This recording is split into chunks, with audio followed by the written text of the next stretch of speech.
2010 model elf roping machine. I've got it out of the box. It's set up here like I like to have it on about the right height of a table. I've got my core wire and my counter set up the way I like it, so there's plenty of room here to work your bows in and out.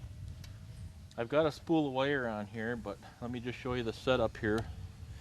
It's this is an anti-free spool paddle. It just helps keep the wire on. Now your wire always comes off the top when you slide a new roll on. And you just put it in there, and you slip the pin through, and this wire actually feeds through this little ceramic eye and goes around not one time, but 2 times around this tension shoe. And you bring it back through the hole, you pull it back with your core wire that you already have set up, and then you just wrap the two together around here real good so it doesn't come apart on your customer. Okay, the machine is turned. Here's the on-off switch. It's on now. This is how I dial my speed. It's a DC motor, so you can control your wrap speed. When you first start out, you'll probably not want to go faster than this. Eventually, you'll have it cranked up because you want to get your roping made. Okay, I start out with a nice flat needle, 30-inch long balsam bow, because we've got plenty of them around here. That's what we use. We make miles and miles of this stuff a year. Start out with, put your limb in about 6 to 8 inches past the outer ring. Wrap it up a little bit like this. The next one will go in, and I'm going to try to keep my limb spaced 6 inches apart here. Notice I pushed it in first, and I pulled it back, and I've got it wrapped almost to the end of the twig. That's important. And the next one will go in the same way, and all I'm doing is feeding these limbs in this machine, belly to belly, not green to green, but belly to belly, so they always flare out like this. Okay, the next one, you can mix them up. You can go triple-sided, 4-sided. Just watch your wire. You always want to make sure you're covering your core wire up. And just keep going like this.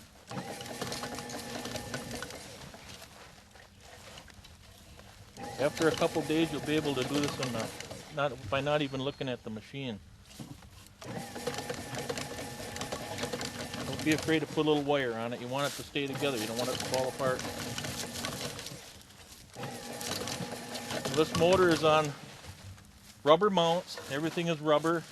The wear points are total ceramic, so I'm not going to have any calls in the middle of the season telling me some of the parts wore out.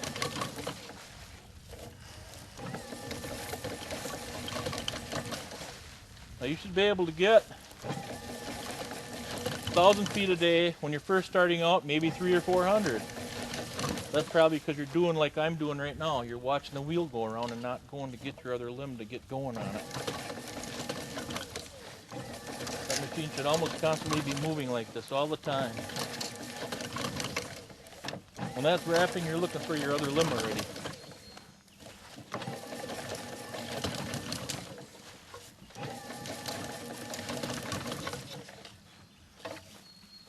Always get the limbs through both holes. You don't want to get it in like this, or you'll have a broken wire.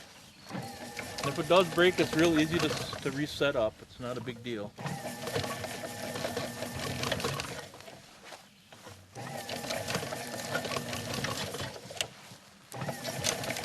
This is just a cheap plastic table I'm showing you guys this on. So a decent table is made out of wood, reinforced wood. And your counter doesn't bounce around like that one is. But just to give the idea.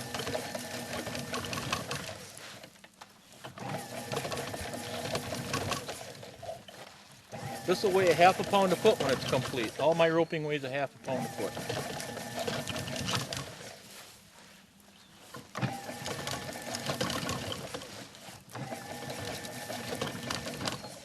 Always remember, push it in first. You want half of the limb wrapped up.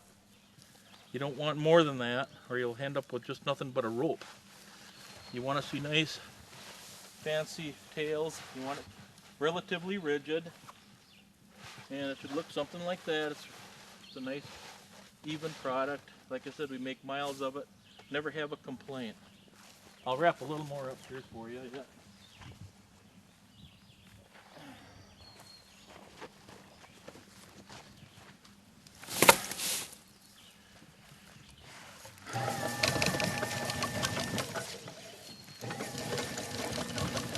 Don't be afraid to get your finger in there. It ain't going to cut it off, it's just going to wrap it up. You just got to pull your finger out of there, that's all.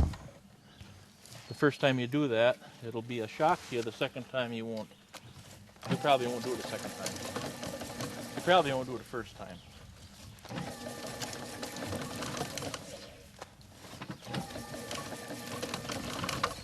But it's a nice, fast, quick machine, easy to store.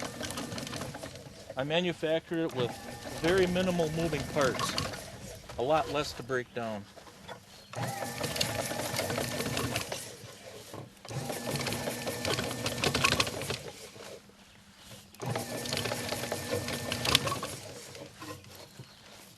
I think I started out with 3 or 4 feet of roping on here. I've got 18 on it now. So you can do your math. You can do your math. Just keep in mind, my limbs are 30 inches long. You don't want to use a 12-inch limb. If you're using a 12-inch limb, you got to charge more for it. Because it's going to take a lot more time to manufacture your footage. I have my limbs cut in the woods to length already, so I'm not paying someone to sit here and cut my limbs down. I'll actually have people, my cutters, come out and I'll show them exactly what I need. I'll even go in the woods with them for the first time, show them how I bundle them, how I tie them up, what kind of limb I want, what kind of limb I don't want, and it means a lot. Your maintenance on this machine is a little bit of oil on the ring once in a while. There's a hole here, you just squirt a little oil in it. As far as the motor goes, it's a sealed unit. Everything is sealed. There's really not much that can go to pot on it, except occasional knee switch.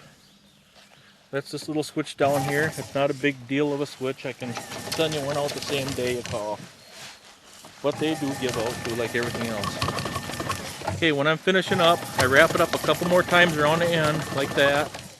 Now I'll pull both wires out, like this. And the little wire, the 24 gauge, will cut off there. And I'll give myself about 1 foot of slack for the large wire. And then I'll do a nice little hoop here. You don't want it coming apart on the customer, so it stays together nice. Then you can swirl it around and tie it up in a bundle. Then when I start out, both wires together again, like I started, twist them both together, make a nice tight loop. Reach back here, push the button in, your counter goes to 0, and you're all set to go again. That's pretty much the ELF 2010 model. Have fun!